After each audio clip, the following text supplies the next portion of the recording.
Hey everyone, ready for a deep dive into something pretty heavy. Always up for a challenge. Let's tackle those Southern California wildfires from earlier this month. Yeah, a lot to unpack there. You guys sent over some fascinating stuff, excerpts from that Wikipedia page on the fires, and a transcript from a space podcast. Space podcast, that's a new one. Yeah, space. We'll get to that weird connection later, but first, Right, gotta start with the basics. let's try to understand why these fires were so devastating, and what we can all learn from them. Absolutely, your sources offer some really interesting perspectives. So January 7th, 2025, that's when everything kind of blew up, right? Things went from bad to worse, that's for sure. We had crazy dry conditions across LA, that severe drought, and then bam, those Santa Ana winds like 100 miles an hour. It was the perfect storm for disaster, really. Yeah, a recipe for a disaster. But what's scary is it wasn't a surprise, right? No, not at all. Meteorologists, fire agencies, they were all warning about this for days. So it wasn't just bad luck. No, it was this predictable convergence of factors. We knew it was coming. Okay, so the warning signs were there, and then it wasn't just one fire, was it? Nope. Multiple blazes, all across the region. Like A multi-headed beast, you could say. Yeah, exactly. And the Palisades, Eaton, and Hearst fires were the worst, right? It's most destructive. Yeah, each one leaving its own trail of devastation. Before we get into each fire, the Wikipedia article talks about this whiplash effect. Something about the drought. What's that all about? It's interesting, actually. You'd think just dry weather means fire risk, but it's more complicated. Oh, how so? Well, heavy rains followed by drought, it creates even more fuel. More fuel. But how? Think about it. All that plant growth from the rain, it dries out and becomes perfect tinder. Oh, I see. So it's like... A vicious cycle, almost. And the Wikipedia article links this to climate change. Of course, climate change makes everything worse. Right. As weather patterns get more extreme, we'll probably see this whiplash effect more often. Leading to more of these mega fires. It's kind of scary, right? It's definitely a trend we need to pay attention to, that's for sure. Okay, back to those winds. The Wikipedia article mentions mountain waves. What are those? So imagine the jet stream, those high-altitude winds flowing over mountains. Oh, okay, I can picture that. It creates these waves of air that descend into valleys, amplifying wind speeds. So like LA, surrounded by mountains, it creates a natural wind tunnel. wow, the landscape itself made the winds even stronger. Crazy. Okay, let's talk about the Palisades fire. That one was just huge. Absolutely devastating. Over 23,000 acres burned. 5,000 structures damaged or destroyed. 5,000 structures. That's just unimaginable. They even found human remains. It's a grim reminder of the human cost. Right. It's easy to forget about the people amidst all the statistics. Absolutely. The Wikipedia article mentions a heartbreaking story, Rory Sykes, a man with cerebral palsy who died. There was controversy around his death, the response.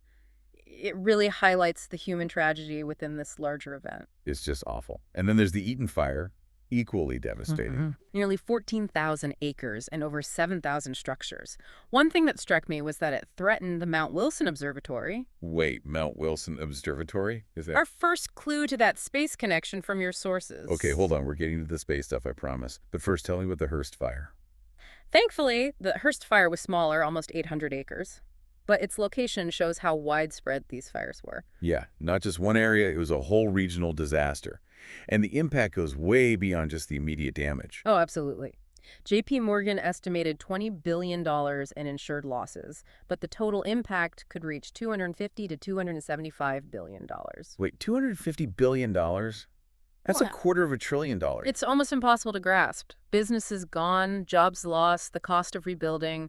The whole region was hit hard. It's heartbreaking. And on top of everything, the housing crisis got even worse. Oh, definitely. The Wikipedia article talks about landlords raising rents on people who lost their homes, some even breaking price gouging laws. It's awful that anyone would exploit a tragedy like this. Like, come on. I know, it's a reminder that even in a disaster, some people prioritize profit over compassion. Even hotels raised prices when people needed shelter. That's just wrong. And then, this detail shocked me. Fire hydrants running dry in Pacific Palisades. How does that even happen during a wildfire? It was a perfect storm of problems, really. Like what? Incredibly high demand for water, obviously. Multiple fires raging. Then there were reports of low water pressure, maybe infrastructure issues. So not enough water getting to where it needed to be. Exactly. And to make matters worse, A major reservoir, the Santa Ynez, was completely empty for maintenance. Oh no, talk about bad timing. So you have firefighters battling these infernos, and they can't even get water. It was a nightmare scenario, and the LA County Fire Department was already stretched thin, not enough personnel for a disaster this big. So they were overwhelmed from the start. Pretty much. They had to rely on incarcerated firefighters, which is a whole other ethical debate. Yeah, we can talk about that later. But what about those private firefighters? Right, the Wikipedia article mentioned that. Wealthy people, celebrities, they could hire private crews to protect their properties, while everyone else relied on strained public resources. It's a sad reality. Disasters don't affect everyone equally. Not at all. And speaking of shocking, remember that crazy incident with the drone? Oh, yeah, that was wild. Remind me what happened. A Canadian Super Scooper plane, one of those massive firefighting aircraft, it was battling the Palisades fire. Suddenly, bam, it collides with a drone. A drone, seriously. Someone was flying it illegally in restricted airspace. That's incredibly reckless. Someone could have been killed. Luckily, the pilot landed safely, but the plane was damaged. The FBI investigated because this wasn't just reckless, it was potentially deadly. Unbelievable. And of course, you can't have a disaster without some political finger pointing. Right, the Wikipedia article talks about Newsom and Trump, Newsom blaming misinformation, Trump criticizing California's water policies. Classic political blame game. It happens every time, unfortunately. It shows how quickly these events get politicized. Yeah. Sad but true. And then there's the controversy around Mayor Bass being in Ghana. Right, she was attending the inauguration of President Mahama. Her absence during the crisis caused a stir. Yeah, I can see why. It raised questions about leadership during emergencies, especially after her campaign promised to focus domestically. It's a complex situation, for sure. Okay, we've covered a lot about the fires themselves. But what about that space connection? You mentioned Mount Wilson Observatory being threatened. How does that tie into this space podcast transcript? Well, remember that website mentioned in the transcript? SpaceInfo Club? Yeah, it says I have educational content about space interviews, all that. But I still don't see the connection. This is where it gets really interesting. Mount Wilson Observatory, the one nearly destroyed by the Eaton fire, was crucial for astronomical discoveries back in the 20th century. Oh, I see. So it's historically important. And get this, it's still used for research today. Wait, are you saying those fires almost wiped out a piece of scientific history? A place still contributing to, our understanding of the universe. Exactly. It's like a hidden layer of this whole disaster, a connection we wouldn't have made without that space podcast. It makes you think about the broader impact, way beyond just the immediate damage. Right. It's a reminder that these events can have unforeseen consequences. Okay, that's just wild. So not only lives and homes were destroyed, but we almost lost a valuable part of our scientific heritage. This deep dive is full of surprises. That's what makes it so fascinating, and that's why we keep digging. It really highlights how interconnected everything is. Yeah, and it's kind of crazy how a natural disaster can have ripple effects like that, Yeah, reaching far beyond the immediate area and touching on these things you wouldn't expect, like space exploration. Totally. It makes you realize that these events can have these unforeseen consequences that we just don't even think about at first. Exactly. And it brings up a lot of questions about how we can prepare for the future. Well, on that note, let's talk about what we can do right. I mean, are there things people can actually do to be more prepared for something like this?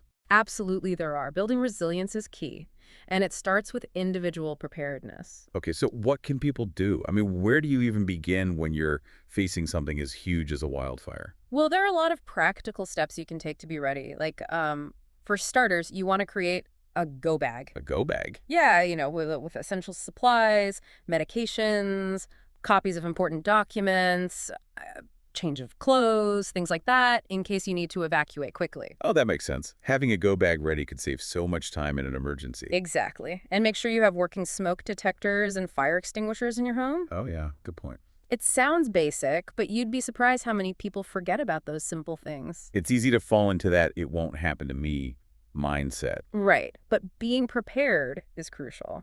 And another thing, know your evacuation routes. Evacuation routes, like Yeah. where to go if you have to leave. Yeah, familiarize yourself with your community's evacuation routes and emergency plans. A lot of cities have online resources or even apps now that can help with that. So you can get real-time info during an emergency. That's super helpful. Exactly. Knowing where to go and having a plan can make all the difference. For sure. These are all great tips for individual preparedness.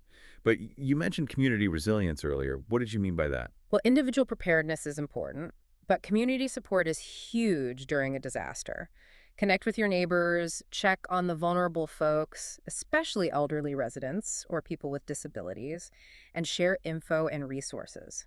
It's like those stories in the Wikipedia article about neighbors helping each other evacuate and sharing supplies, even rescuing pets. It's really heartwarming to see people coming together like that. It is. It shows the power of community and how much we rely on each other during tough times. Totally. Okay, so we've covered some practical steps for preparation, but let's go back to that space connection for a second. We talked about Mount Wilson Observatory and how it almost burned down.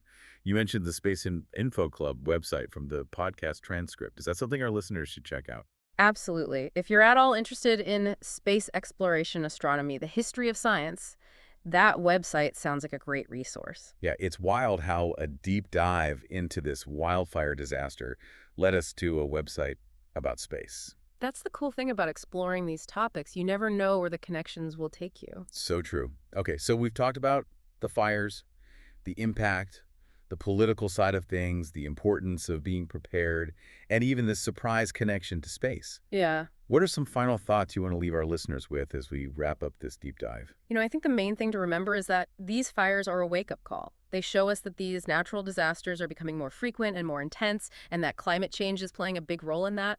But they also highlight the strength of the human spirit and the power of community.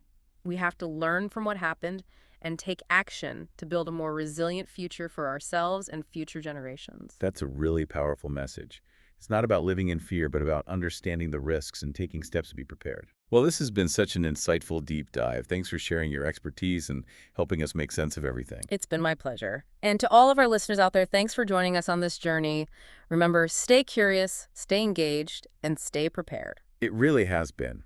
And it's easy to feel kind of overwhelmed by all this, But I think you've given us some really practical things we can do. That helps a lot. I think so too.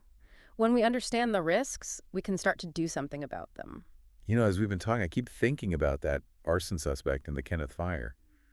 Yeah, it's like a loose thread in all of this, right? Yeah, it does raise some questions. Why wasn't there enough evidence to actually charge him? Was it a case of mistaken identity, or was there something else going on? It makes you wonder about all the things we just don't know. All those individual stories that get lost in the big picture. Right behind every statistic, every headline, there are real people whose lives were completely changed. Totally. Okay, before we wrap up this whole deep dive, let's go back to what you said earlier about these fires being a wake-up call. What did you mean by that? Well, I think these fires kind of force us to face some hard truths about the world. Hmm. The reality of climate change, the problems with our infrastructure, the inequalities that get worse during disasters. These are all things we have to deal with. So it's not just about wildfires then. It's about all these bigger issues that are connected and how they affect us all. Exactly. These fires are kind of like a smaller version of these huge systemic problems that we need to tackle as a society. It's a lot to take in, but I think it's so important to talk about these things and really understand what these events mean. I agree. And it's not about being negative or letting fear control us. It's about understanding the challenges so we can build a better future. A more resilient future, right? Right. More resilient and more equitable for everyone. What's the one thing you really hope our listeners will take away from all this? I hope they realize they can make a difference, whether it's getting their own homes ready for a disaster, helping out in their community, pushing for policy changes, or just staying informed about these issues. Every little thing helps. It's about taking action, right? Exactly. We're not just watching this happen. We can all do something. Well said. Well, I think it's time to wrap up this deep dive. Thank you so much for joining me on this crazy, intense, but super insightful journey. It's been a pleasure. I always learn something new from these conversations. And to all our listeners out there, thanks for tuning in to this deep dive. Remember, stay curious, stay engaged, and stay prepared.